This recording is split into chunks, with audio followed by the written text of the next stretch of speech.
തീരദേശം കേരള ബഡ്ജറ്റിനെ അഭിമാനത്തോടെ നോക്കിക്കാണുന്നതായി Kaipamangalam MLA ഇ.ടി. Tyson. സാമ്പത്തിക കുതിപ്പുമായി മുന്നേറുന്നതിന്റെ കൃത്യമായ സൂചനകൾ നൽകുന്നതാണ് സംസ്ഥാന സർക്കാരിന്റെ ഇത്തവണത്തെ ബഡ്ജറ്റ് എന്ന് എംഎൽഎയുടെ ഓഫീസ് വ്യക്തമാക്കുന്നു. മണ്ഡലത്തിന് ആവശ്യമായ പരിഗണന നൽകുന്നതുമായ ബഡ്ജറ്റാണെന്ന് ഇ.ടി. ടൈസൺ പറഞ്ഞു.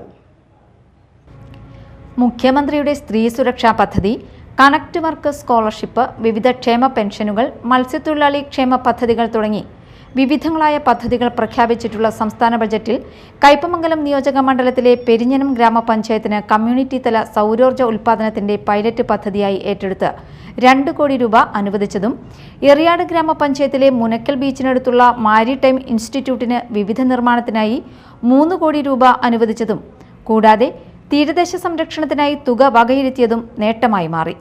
മതിലകം പഞ്ചായത്തിലെ കോഡൂർ കലാ സാംസ്കാരിക കെട്ടിട നിർമ്മാണത്തിനായി 50 ലക്ഷം രൂപയും, എടത്തുരുത്തി ഗ്രാമപഞ്ചായത്തിലെ 6-ാം നമ്പർ നവജ്യോതി അംഗനവാടി കെട്ടിട നിർമ്മാണത്തിനായി 25 ലക്ഷം രൂപയും, മണ്ഡലത്തിലെ എറിയാട് ITIയുടെ കെട്ടിട നിർമ്മാണത്തിനായി 70 ലക്ഷം രൂപയും, എടവിലങ്ങ് ഗ്രാമപഞ്ചായത്തിലെ അരണാലി പാലം നിർമ്മാണത്തിനായി 65 ലക്ഷം രൂപയും, എടത്തുരുത്തി പെരുമ്പടപ്പ് GLPS സ്കൂൾ കെട്ടിട നിർമ്മാണത്തിനായി 2 കോടി രൂപയും ബജറ്റിൽ വകയിരുത്തിയിട്ടുണ്ട്. പെരിഞ്ഞനം കൊറ്റംകുളം നവീകരണത്തിനായി 50 ലക്ഷം രൂപയും ബജറ്റിൽ അനുവദിച്ചിട്ടുണ്ട്.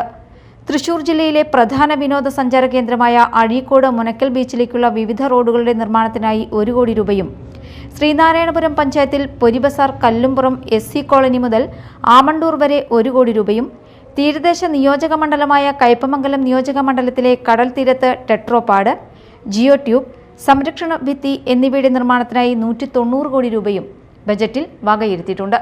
ഇതിനോടൊപ്പം തന്നെ പെരിഞ്ഞനം പടിയൂർ ഗ്രാമപഞ്ചായത്തുകളെ തമ്മിൽ ബന്ധിപ്പിക്കുന്ന ചക്കരപ്പാടം നിർമ്മാണത്തിനായി 8 കോടി രൂപയും ബജറ്റിൽ തുക വകയിരുത്തി. മണ്ഡലത്തിന്റെ അടിസ്ഥാന വികസനത്തിൽ ഊന്നി മുഖച്ഛായ മാറ്റുന്ന ഒട്ടേറെ ഉൾനാടൻ റോഡുകൾക്ക് ബജറ്റിൽ തുക വകയിരുത്തിയിട്ടുണ്ട്.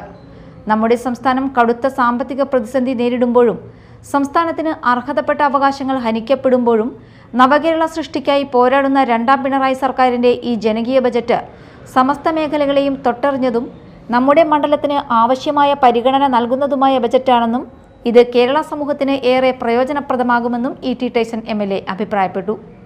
Media time, Kodungallur.